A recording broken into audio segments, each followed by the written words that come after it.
5 reasons he's still on your mind. In this video, I'm gonna tell you why you can't get over this particular guy and how to get over it for good and move on with your life. It's Sabrina, your personal love advisor from A New Mode, the channel where we show you how love actually works. So this could be an ex, it could be a guy that you dated for a little while who ghosted you or dumped you. It could be a guy that you know, maybe he's a guy you're friends with, maybe it's a guy you met who you really like and who just doesn't seem to like you back. Either way, you are completely stuck and you cannot seem to get this guy out of your head. Part of you might think it's because he's your soulmate. You just need to convince him of that, and you need him to realize it too. Part of you thinks that maybe it's because he's just the greatest guy on the planet and no other guy will ever measure up to him. So it's either get him or settle for someone who is second rate and just live with the memory of what could have been. No and no. I'm gonna tell you the truth about why you can't move on and what to do about it. So make sure you watch this video until the end.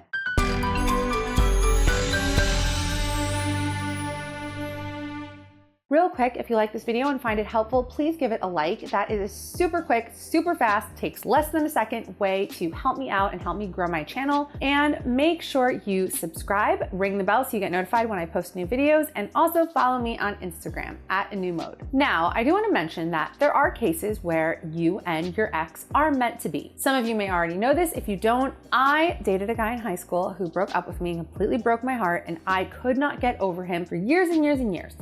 Fast forward to about 11 years later, and he and I started dating again, and now we are married with 2 kids and 1 on the way. Don't know if you can tell from this video. So the fact is, I know more than anyone that sometimes that is the case. But the fact is, you still need to move forward. You still need to move on. You still need to get on with your life before you could ever have a chance of getting back together with this guy. And if you want to know more on that, if you want to know more about what it takes to get your ex back, not just get him back, but actually have a relationship that lasts and is amazing. Or maybe you just want to know how to get over someone for good. You have the ghost of a ex-boyfriend who is just haunting you. Either way, me and Eric, my co-founder of A New Mode, wrote a book all about this. It covers all the ins and outs. It's called Get Him Back. You can download it right now at easyxback.com. Why can't you get over this guy? Why are you so stuck? Number 1, you think you will never find anyone as amazing as him. This is the biggest breakup myth of all, and this is why people usually have such a hard time getting over their first love. You think that since you never experienced anything like that before, you never will again. But that is simply not true.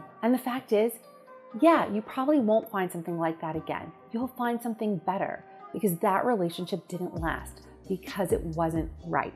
You convince yourself that it's because he's such an amazing guy and he has all these qualities that you want, and you will just never find anyone who is as good as him. So it's either get him or live with someone who can never measure up. I hope you recognize how absurd this is. Will you meet someone exactly like him? No, because no 2 people are alike, but you'll meet someone who is even better suited for you. Somebody who won't let you go. Someone who wants what you want, who's on the same page as you. That's what you should focus on, rather than idolizing this guy who decided he doesn't want to be with you. Number 2, you were fixated. Being fixated on someone is similar to being infatuated, but it's a little more sinister. A lot of people confuse love and infatuation, but these 2 things are completely different. Love is about really seeing who the other person is and being seen and appreciating the full picture. You have a realistic, emphasis on the word realistic, picture of who the other person is. The good, the bad, you know them fully inside and out, and they know you, and you love that person. Being infatuated is when you put someone up on a pedestal and you idolize them and you think that they are perfect and they have no flaws and everything about them is just so amazing. Infatuation is definitely part of the relationship process. We all start out infatuated to some degree, but infatuation isn't love. Infatuation is a gateway to turn into something else, something a little more real. But some people do stay stuck in the infatuation phase. They just think the other person is perfect, and it goes without saying that you can't really build a relationship based on this because there's no such thing as perfect. So if you think the person that you're dating is perfect, you're obviously not seeing them clearly, you can't form a deep connection, and you can't form a relationship. Now, being fixated is a little different. When we become fixated on someone, it's usually because we have a void in our life and they plug that hole in some way. Maybe you don't feel good about yourself, and this guy who seems so amazing pays attention to you or wants to date you, wants to hook up with you, seems to like you, and that makes you feel okay. That makes you feel better. That plugs up that emotional void within you, and you want more of that. and you imprint on this guy and you latch onto that because what you really want is more of that feeling. He's giving you something that you are just unable to give yourself. His approval makes you feel okay. It makes you feel like you're good enough. It makes you feel like you're worthy, like you're lovable. But these feelings aren't rooted in reality. They're fleeting. So you become addicted to him almost like a drug. And because you're so dependent on him, because you need so much from him, you're terrified of losing him. You become completely preoccupied with thoughts of, what if he loses interest? What if he realizes the truth about me? What if he leaves? I have to keep this guy. Now, when you become obsessive like that, and when you are in this like fixated mindset, you transmit a very needy, very desperate vibe. And if you watch my other videos and you're familiar with my content, you know that the stench of desperation poisons everything. Doesn't matter how slick you think that you're being, doesn't matter how you're acting. If you're coming from a desperate place, he'll pick up on it. And what's gonna happen? He's probably gonna lose interest and he's probably gonna leave. And what's gonna happen to you? You will fall into the pit of despair, because not only has this guy left, but he's taken your sense of worth with him because you were so dependent on him to make you feel good about yourself, because you were unable to find that sense of worth within you. You completely outsourced the task of feeling good about yourself to him, and now he's gone. And you feel emptier and more miserable than ever. And you can't move past him because you think the only way to fix how you're feeling is to get him back. And it genuinely feels like you lost the love of your life, because fixation can feel a lot like love. But you didn't really love him. You weren't really seeing him. You loved the thing that he gave you. So the solution here is not to get him back. I mean, that's not going to solve anything for you. The solution is to find ways to feel good about yourself on your own. I know that's not as fun as, feeling good about yourself by a hot guy paying a lot of attention to you, but it must be done. It is work that you have to do. You have to look within yourself and try to understand, why do I not feel good about myself on my own? Why do I need a guy to pay attention to me in order to feel good about myself? You need to ask some of the really hard questions and get to the root of it. That's how you solve this. And that is how you get unstuck from this object of your fixation. Number 3, you sold yourself out. Now this relates a lot to being fixated. In unhealthy relationships, we often sell ourselves out to a certain extent. We do it in an effort to make it work. It could be that you put up with treatment that you would otherwise find unacceptable. It could be that you were trying to be what you think that he wants in a partner rather than who you genuinely are. Maybe you've changed in some way. Maybe you're not the same bubbly, confident girl you once were. Maybe you don't speak up anymore. Maybe you spent too long putting his needs above your own. The emotional devastation you feel after a breakup is usually in proportion to how much you sold yourself out. It's not so much that you're mad at him when it ends. You're mad at yourself. You're disappointed in yourself. You're almost disgusted in yourself. Why did I do that? Why did I allow it?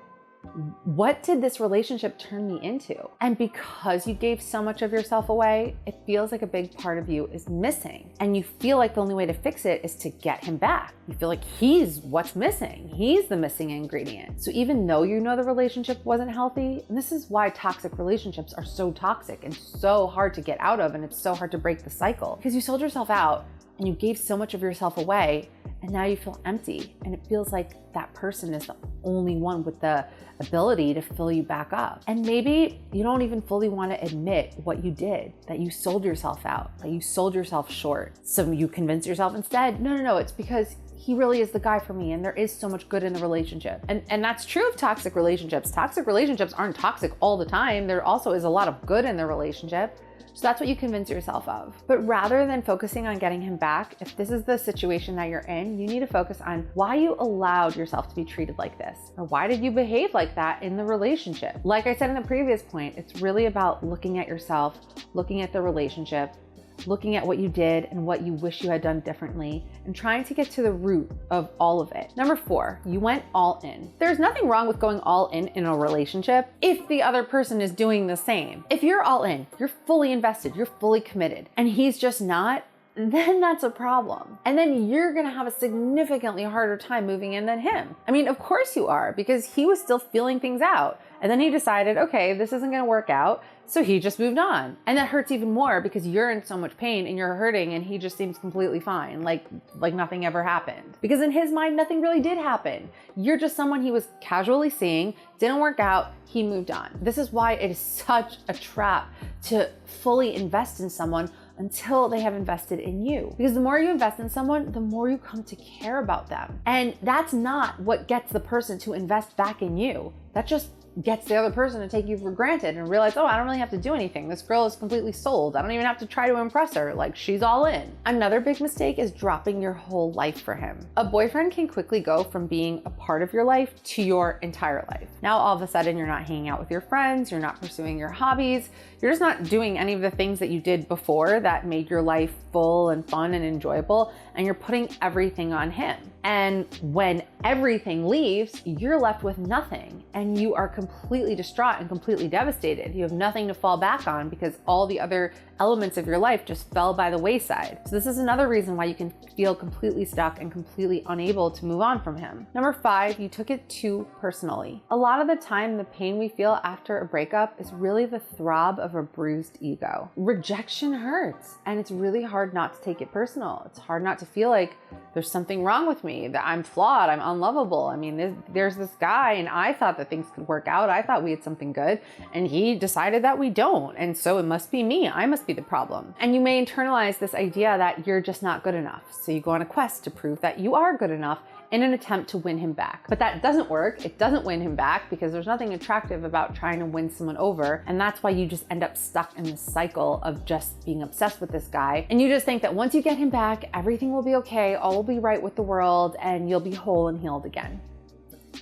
Not how it works. Your sense of self, your sense of worth, your sense of self-esteem can never come from a guy or from a relationship. A lot of the times when we are just so distraught and so stuck, it's because we took what happened with this guy, whether it was an ex or a guy that you just casually knew. Like, either way, it really hurts. The pain is still the same no matter what the relationship. The reason is because we internalize faulty beliefs about ourselves, and that's what really hurts. It's really not even the absence of this guy. There's so many guys out there, so many guys that have similar qualities to him or better qualities to him, guys who are better suited for you. So that's not what it's about.